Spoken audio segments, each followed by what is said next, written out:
Hey there, CPO here, and in this video we're doing those Metalcloak corner guards. These are the corner armor pieces that have the integrated LED taillight that go along with these rear exoskins. So it's these guys right here that we're dealing with. And I was curious when I got these if they would play nicely with that Poison Spider tire carrier, and I'm pretty sure they're going to. I'm actually pretty excited about that. There's this small sliver. This is the side that's going to go against the tire carrier, so I think I've got plenty of clearance. Time will tell, but let's dig into it. All right, first thing we got to do is remove these two screws on the inside of this. If you're doing this as part of the exoskin install, you obviously already have these tail lights removed, but you don't have to do this along with the skins. You can do them by themselves if you want. Normally I'd use my DeWalt and zip these things right off, but I'm feeling nostalgic today, so I'm doing it the old-fashioned way with a screwdriver. All right, boom, and boom. I'm gonna go ahead and knock the big chunks of dirt off here. And my pork crawler sticker is about to get covered up. All right, let me show you how these fit. So this is going to go right here. So this is super encouraging. Again, if you've got something going on like an aftermarket tire carrier or something else like that, they made this super thin on this side as to not interfere. And so yeah, there's not going to be any issues at all with this so far. I mean, the only thing I can expect, yeah, I mean, even getting access to the bolts isn't going to be a problem. So I'm going to go ahead and pull these four bolts here so that I can use that for an alignment. Now, if you're doing this by itself, you're just going to align it to itself. But if you have the exoskin like I do, it's going to wrap around. There's going to be a rub rail that ties these two together. And this guy has no adjustability. It pretty much is where it is. So I'm going to cue the position of the rear piece off of this side skin. All right, so now I can show you kind of how this is going to work. This is the rub rail, the corner rail. This is going to be what ties these two pieces together. But these bolts are no longer going to work here. So I have to use the bolts that come with the kit with the rear corner armor, which are these guys here. They're more of a socket cap screw. And oddly enough, I can't explain why, but they're green. Is that on purpose? Are they supposed to be green? And now I can use that to index these holes. So I am going to go ahead and snug down two of these. I'm just going to do the top and the bottom. Not completely tight, but within a few millimeters of being completely tight. Now that I have this sort of clamping it all in, I can get this aligned up. This is going to hold it in place, and then I can just adjust and align it as it makes sense. So I'm looking to make sure that the tops are consistent in height, that I can see inside all of these holes, and there is clear passage for bolts. And then also that everything appears to be straight up and down. I'm sort of looking how it aligns here to this hole, making sure everything fits within the recesses. Yeah, and it does right there. I think that's perfect. So I'm going to throw another clamp right here just to lock that in. So I'm going to drill these out to 3/8 of an inch.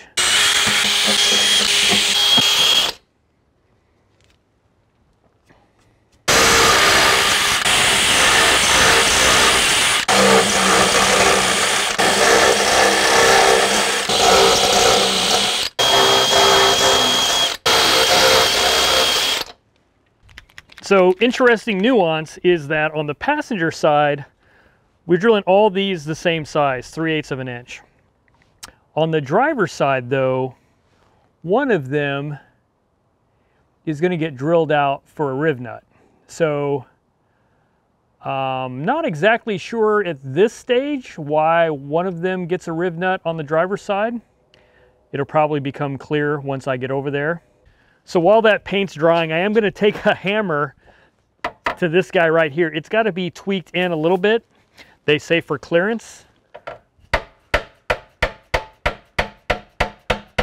So I'm just going to hit it, get it tweaked back a little bit, and then that should be enough there. If not, I know where to find this again. All right, so the last thing I need to do is remove these clips here.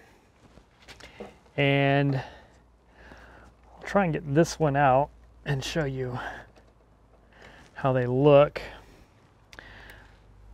A pair of pliers squeezing on the inside will help a lot. You can see how it just snapped off.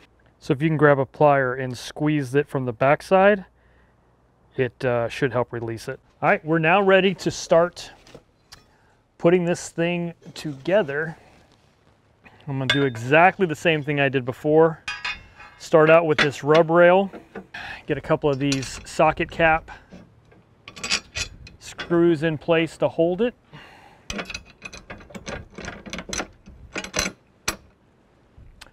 But also this time, I can add in some screw hardware on the corner. But this is why I lined everything up off of this exoskin to ensure that all those holes would be in the right spot.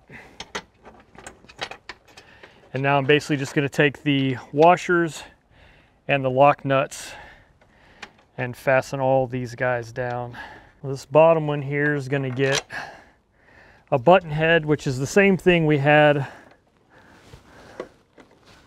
on our side skins. Matter of fact, this is one of the bolts I pulled off the side already. All right, I've got all of these bolts started. This one started, and I've realigned it and adjusted it the way I wanted it. Now I'm going to clamp this in place again and then use that to hold it while I go through and tighten up these 8, 9 bolts. So now that we have all of these tightened down, we've just got the 4 corners left for the light bezel. So this is an aluminum piece, feels like, and it's going to go just right here. And on the back side, you've got some cutouts here, and that's to go around these high spots right there. All right, so we're going to use more of these socket cap screws.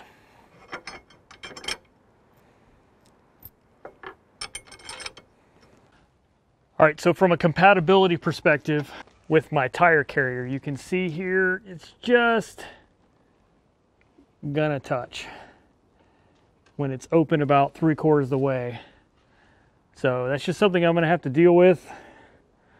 I can probably file this down some or just let it naturally sort of make its own room. That is the issue though. I'll deal with it.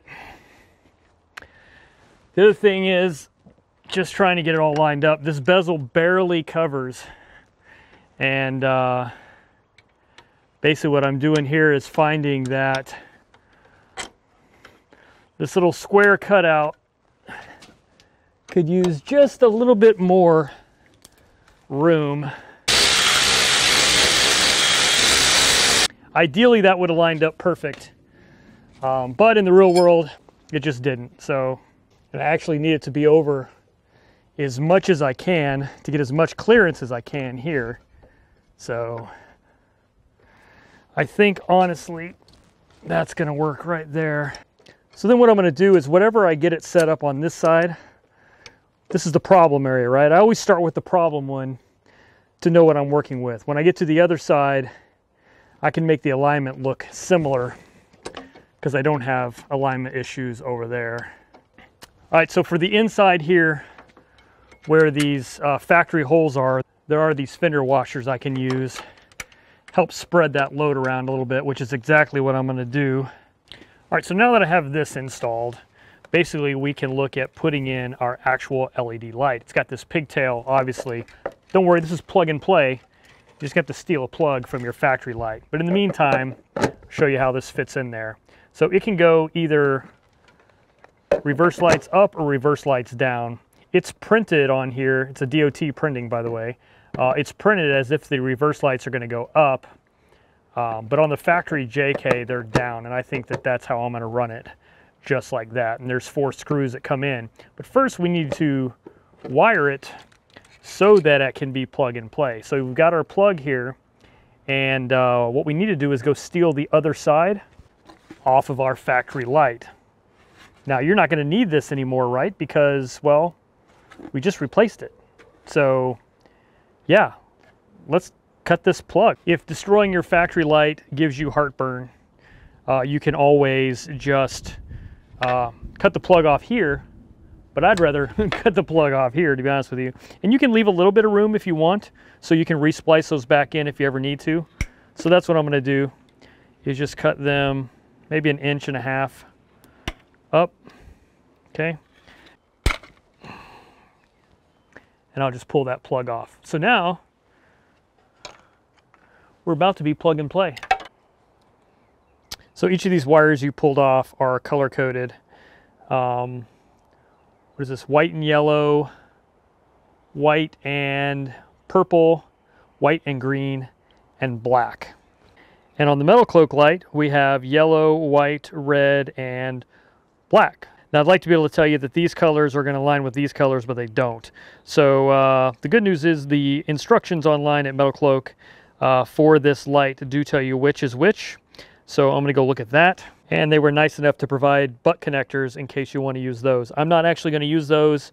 I like to use the solder seal connectors, but hey, they throw these in there in case you need them. All right, so one other thing I want to talk about, if you look here at the back of this LED light, there's this little separate section here with a white wire and a black wire coming off, and these have been cut down. I contacted Metalcloak to find out what that was for, and I guess it used to go to a license plate light for, it was a different installation. So all these lights now, those have been cut off, they're not used anymore. I didn't like the fact that there's some bare copper there, so I'm going to, and I recommend that you as well, cover that up. I'm going to use a liquid electrical tape, but you can hot glue it, something. I would just cover those up so you don't have just bare wires there. All right, so here's my finished light, and I use these, like I said, these solder and seal connectors, but it's black to white and purple, yellow to white and green, white to black, and red to white and yellow. And I did seal up those bare ends there. Now I'm going to just put some wire loom tape around this just to, you know, bundle it up, and then we're ready to install. Boom, that looks pretty nice, right? All right, let's plug it in. See, I told you these were plug and play. All right, the trick with these is not to over tighten them. All right, there we go. That's the rear corner armor with the rub rail from Metalcloak and the integrated LED tail light. I'm gonna go ahead and work on the driver's side and knock it out. I'll show you whatever differences there are. Really, there's only one, and that's there's a riv nut that goes down here that we didn't have on this side. Everything else should be pretty much identical, but I'll let you know if I see anything else. All right, so let me show you on the driver's side. I've already drilled, and the paint's drying right now. We're going to talk about a couple things. Number one is if you have a plug here, you'll need to remove that. I had one because I've removed my license plate a long time ago. If you have a factory license plate bracket, you need to remove all that first anyway. I did find out why there needs to be a riv nut here. Of course, that's right in the shadow. See if I can zoom in here. So I don't know if you can see back in there. It's kind of hard, I can't tell right now. I'll have to look when I edit it if you can see that. But goes back in there, and there is actually another body panel, like a lip there, that doesn't allow you to put a nut on, which is why you have to riv nut it you have to drill through the back panel as well to get enough depth to get that full riv nut bolt assembly up against. So you're basically drilling through two sections of metal there. So like I said, I don't know if you can see that or not. I can't see it out here right now, so hopefully that comes through on the video. All right guys, so here is the finished product. You can see I've got the lights on. Kind of hard daylight to see, but you can get a sense for what that pattern looks like. And as far as fitment goes, yeah, fits nice right up against my Poison Spider tire carrier. Literally like almost no room to spare. And then hugs the corner nicely. You can see how it handles that corner. I've had a couple of requests for pictures of the corner. So it's a flush mount in that it doesn't stick out in the same way that the factory ones are, but it's angled because it's on that corner, so you get a decent side view. Go to the other side here. And the same thing on this side. My big problem area is with this hinge. I don't know if you can see right about here. So I went out wheeling yesterday and had this tailgate open several times, and you can see where it hits right there. But other than that, no issues with fitment, and I would have no problem doing this again. Thankfully, I did not need my corner rub rails yesterday. I don't know, maybe it's not thankfully. Maybe I wish I did need them. All right, so one thing I need to talk about, and that is the hyper flash. Let me go turn on a blinker. All right, so as you can see, I'm getting the rapid flash of my blinker.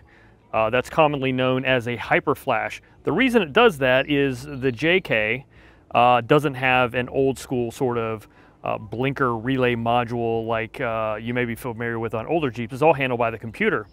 And so what happens is it senses the resistance in that circuit, and if it identifies that there is less resistance than it thinks it should have, it assumes that your light bulb is out. So that's a rapid flash, and then also an indicator on the, actually let me show you this.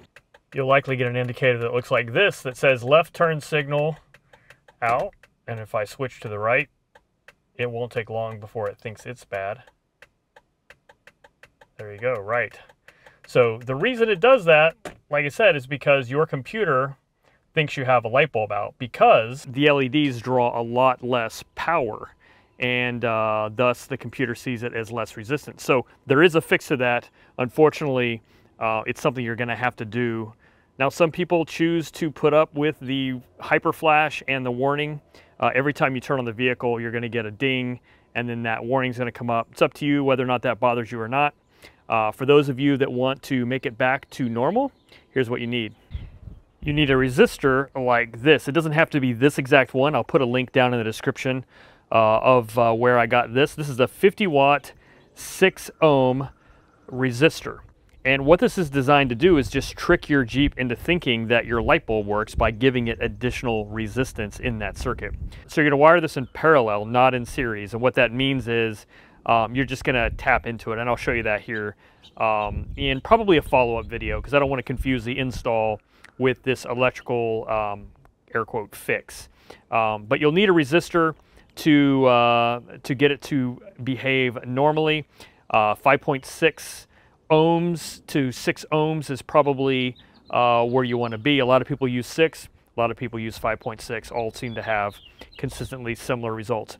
Anyway, I'll show you that in a different video, but that is the installation complete. And they look awesome if you ask me. So, and you know, I'm the right guy to ask, but love them. Happy to finally get some LED taillights. I've had aftermarket headlights for a while, and my taillights have been in severe need of some upgrading. Anyway, guys, thanks for watching. I'll catch you on the next one, which hopefully will show you how to fix hyper flash. So anyway, peace.